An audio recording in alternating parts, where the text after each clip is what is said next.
Imagine having a father who wants you, who loves you, who is fighting for you in court. Imagine having a father like that, and then having a mother who is fighting hard to keep you from him. I am sorry that your bad decisions meant that you picked somebody who turned out to be shallow, but you had kids with him, and those kids matter more than you do. You will subscribe to Delululand. Hello, everybody. Welcome back to my channel. My name is Uhari, and this is Delululand, the place where I talk about delusional people, things, and or entities. Before we go anywhere, I would like to say a big shout out and thank you to all my new subscribers. I appreciate every single one of you. If you enjoyed this video, I hope that you will consider liking it, subscribing, and turning on the notification bell. If you do not like it, please tell me in the comments, and also dislike my video. Let me earn your view. Today, I'm going to be talking about a very delusional woman whose delusions have led her to a life of internal conflict and turmoil. I am talking about the bitterest of Bettys. I am talking about the ex-wife of the ex-Grey's Anatomy star, Jesse Williams. Jesse Williams is most famously known for his role on Grey's Anatomy as that fine-ass doctor. He, however, had humble beginnings. Prior to this career of acting, he was a teacher. And in this life before Hollywood, when he was a teacher, well, he just fell in love with a woman. A woman who looked like this.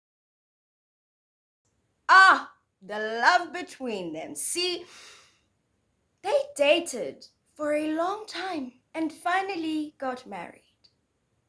It was a match made in... That should have never happened. It was a match made in... This was clearly never going to last. It was a match made in, girl, we told you he was using you, but you would not listen. It is a match made in, bro, we told you it's not worth it. The bitch is crazy. I am saying a lot of things to say that, objectively speaking, these people should have not gotten married. They shouldn't have been together to begin with. I believe they both did a lot of lying, and it has led them to the place where they are.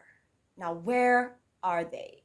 They are two people who are divorced, share children, and hate each other.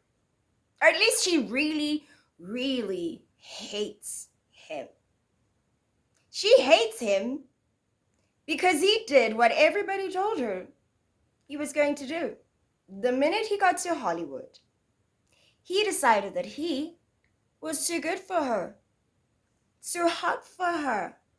She was a little bit not in his league, you know. He pulled a bit of an Elon Musk and said, I'ma dump my OG wife who supported me until I get here. I'ma get me a fine ass wife who will now look good on my side. Because I'm sick of people asking me, why'd you marry her? See, when they first got together, he was a teacher and she was a real estate someone, I don't know. And she was the primary breadwinner for them. This changed when they moved to Los Angeles. He booked Grey's Anatomy. He started making Grey's Anatomy money and he started floating around in the Hollywood circles. And he ended up divorcing her. It's the age-old story. So, what does she do? She says, you're gonna learn. I'm gonna make your life miserable. You're gonna give me hella money. Remember all that money I gave you? Nigga, I ain't getting no job. I'm a stay-at-home mom right now. I'm an entrepreneur. It's a beautiful word for unemployed. We're all entrepreneurs. I'm an entrepreneur. I'm a stay-at-home mom. You moved me to this new place. Money, please.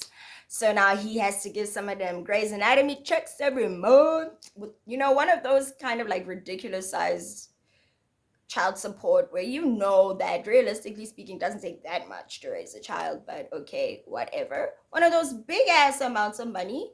And then she was like, you know what else I'm gonna do? I'm gonna fight you for custody. I'm gonna make it hard for you to see your children. You wanna walk out on me? Walk out on us? You're gonna learn. So what does he do? Okay. Files for divorce. Starts dating women who look like the type of women who he should be dating. Looks wise. Gets him a white girl. Ooh, the betrayal. I weep in melanin. Gets himself a beautiful white woman and starts living the life. Except the life isn't lifing because the ex-wife is ex-wifing. See, she's now seeing him being around, being with these skinny white bitches, which then later became a skinny black bitch, Stacey Adams looking bitch.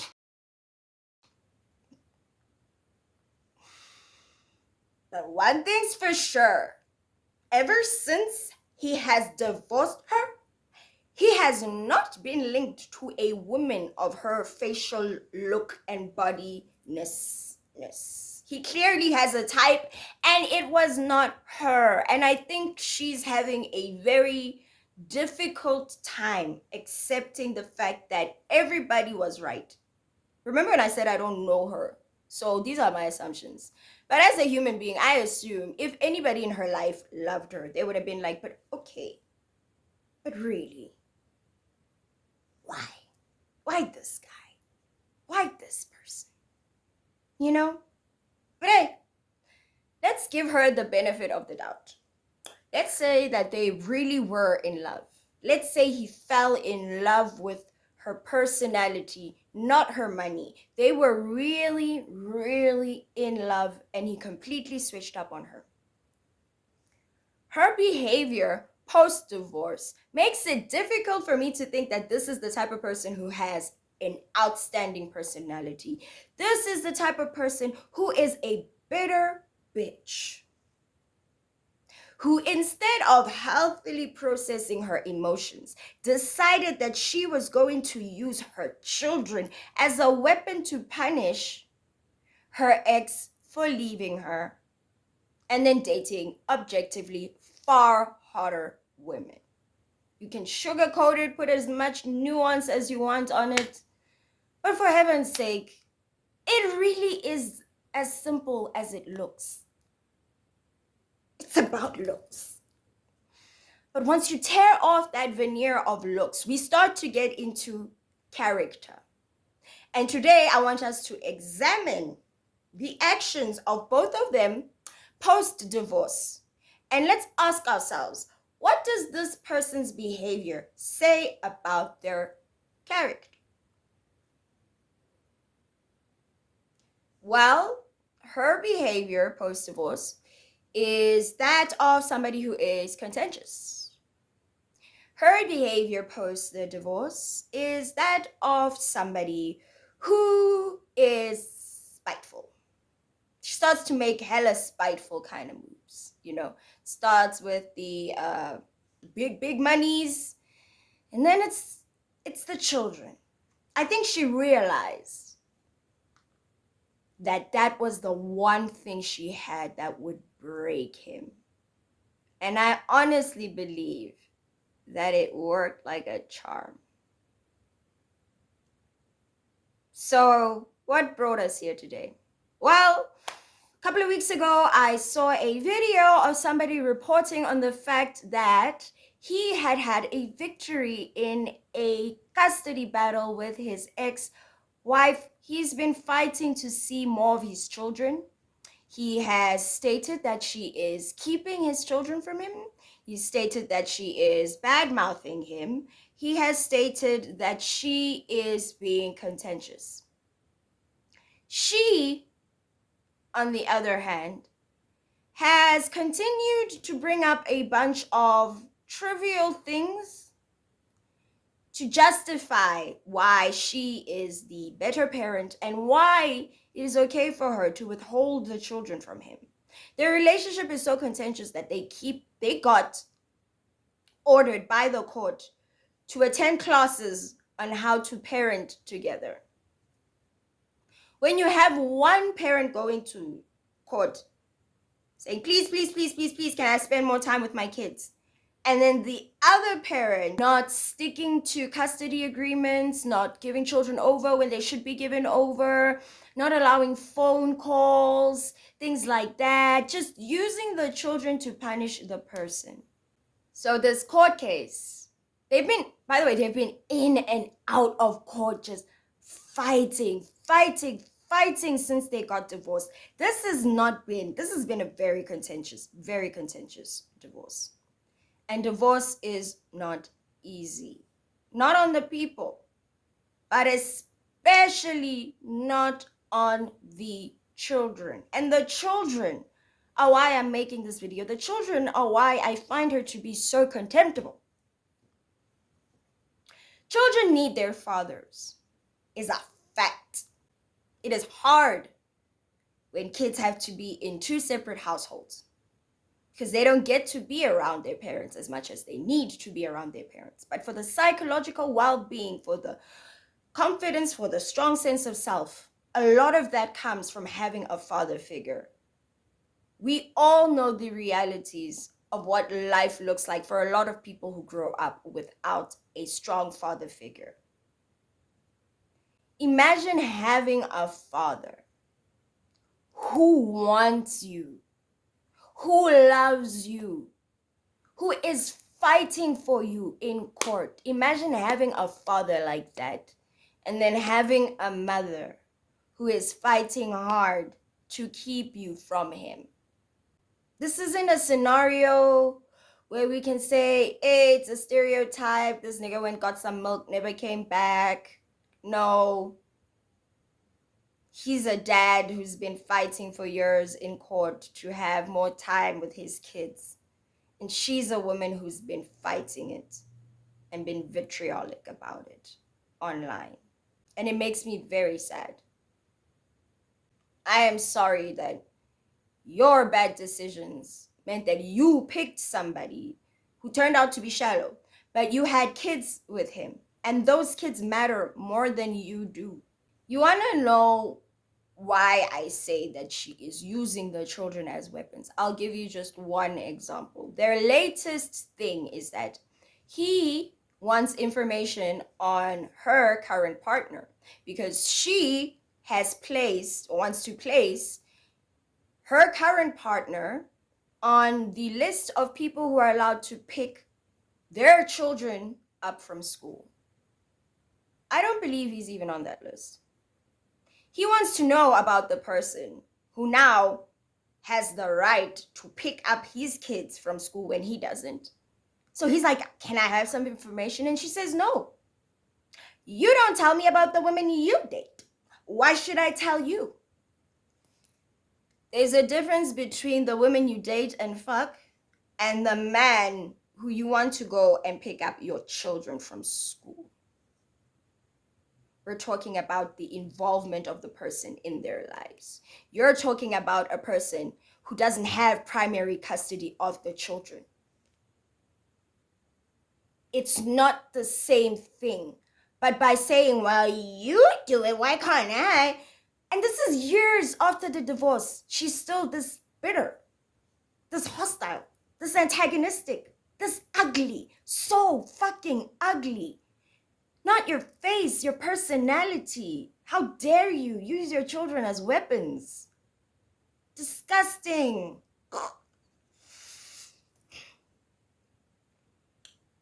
So they go to court, and the court says, you know what? Yes, sir. You deserve to see more of your children. Gavel. What does she do?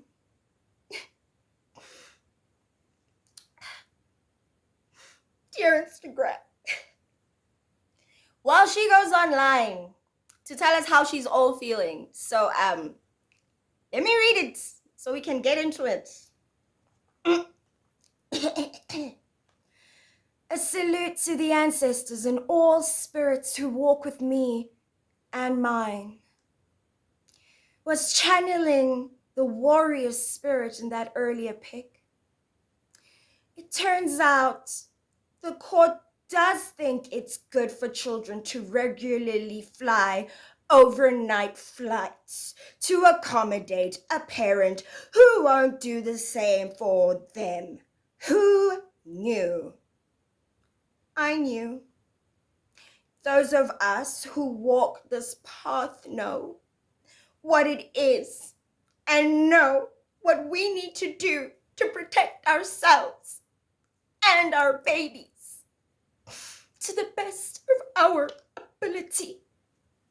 Every day we show up and we do what's needed despite the circumstances.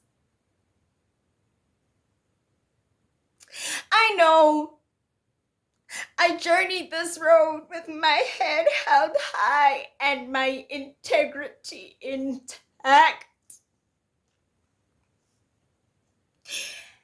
Let's see how long it takes for the usual suspects to leak targeted language and storylines painting a particular party as a victim.